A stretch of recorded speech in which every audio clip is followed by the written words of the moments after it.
Hi friends, आज मी परत एकदा घेऊन आली आहे ऑनलाईन फ्रूट प्लांटचा व्हिडिओ। चला तर मग बघू मी कोणते फ्रूट प्लांट्स मागवले आहेत ते। हे बघा, हे आहे ऑनलाईन फ्रूट प्लांट्स जे मी मागवलं आहे। हे माझं रिप्लेसमेंट प्लांट आहे। ह्याच्या अगोदर मी एकदा घेतलं होतं पण ते 2-3 दिवसात खराब झालं, म्हणून त्यांनी परत मला आता रिप्लेसमेंटमध्ये हे प्लांट पाठवलेलं आहे।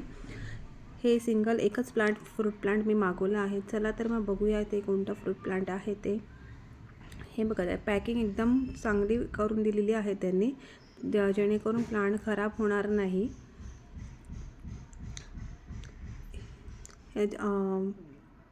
आता मी ते आता हे मी प्लांट अनबॉक्सिंग करत आहे। तुम्हालाही आता फ्रूट प्लांट्स लावायचे असतील तर हा बेस्ट सीझन असतो। पावसाळ्यामध्ये प्लांट लवकर रिकवर होतात, त्यामुळे तुम्हाला जर मागवायचे असेल तुम्ही फ्रूट प्लांट्स आता मागवून ते लावू शकता। हे प्लांट मला 3 दिवसामध्येच रिसीव झालं आहे आणि आता बघूयात प्लांटची कंडिशन कशी आहे ते। मी पटापट अनबॉक्सिंग करून दाखवते प्लांट कसं मला रिसीव झालं आहे। कारण प्लांट हळूहळूच ओपन करायचं, नाहीतर ब्रांचेस तुटू शकतात, म्हणून प्लांट हळूहळू अनबॉक्सिंग करायचं। हे बघा, मी पण हळूहळूच प्लांट अनबॉक्सिंग करते। फ्रूट प्लांट मी ग्राफ्टेड मागवलं आहे आणि ग्राफ्टेड प्लांट टेरेसवर आपण लावू शकतो, पॉटमध्ये फ्रुटिंग येऊ शकते। मग कधीही घेताना ग्राफ्टेड प्लांटच घ्यायचे जर टेरेसवर लावायचे असतील तर।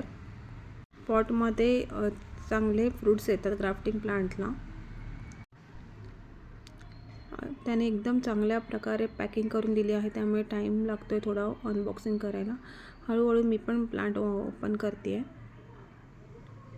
हे मागवलं आहे ते माझं सँटा रोजा व्हरायटीचं प्लांट आहे, प्लमचं। ते लास्ट टाईम मी मागवलं होतं पण खराब झालं होतं, म्हणून त्यांनी परत एकदा पाठवलं आहे। त्यांनी फक्त माझ्याकडे कुरिअर चार्ज घेतला आणि प्लांटचे पैसे घेतलेले नाही आहेत। हे बघा, प्लांट एकदम सुंदर रिसीव झालेला आहे। एकदम हिरवगार प्लांट रिसीव झालेला आहे मला, आणि एकदम ब्रांचेस प्लांट त्यांनी पाठवलेला आहे। प्लांट पाठवण्याच्या अगोदर त्यांनी मला व्हिडिओ पाठवलं होतं प्लांटचं, आणि तेच सेम प्लांट मला आता दिलेलं आहे त्यांनी।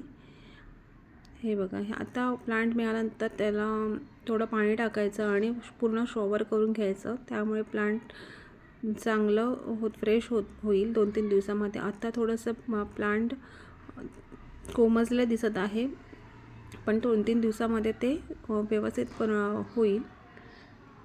पूर्ण पाणी शॉवरिंग करून घ्यायचं। आणि हे बघा, हे ग्राफ्टेड प्लांट आहे पूर्ण, आणि ब्रांच पण एकदम हेल्दी ब्रांच आहे, आणि ग्राफ्टसुद्धा मॅच्युअर्ड झालेलं आहे। हे सँटा रोजा व्हरायटीचं प्लमचं प्लांट आहे। हे बघा, हे प्लांट ब्रांचेस प्लांट आहे किती, तुम्ही बघू शकता। आणि हे प्लांट आल्यावर लगेच लावायचं नाही, 2-3 दिवस असं शेडमध्ये ठेवायचं आहे, त्यानंतरच ते लावायचं आहे। चला तर मग भेटू माझ्या नेक्स्ट व्हिडिओमध्ये।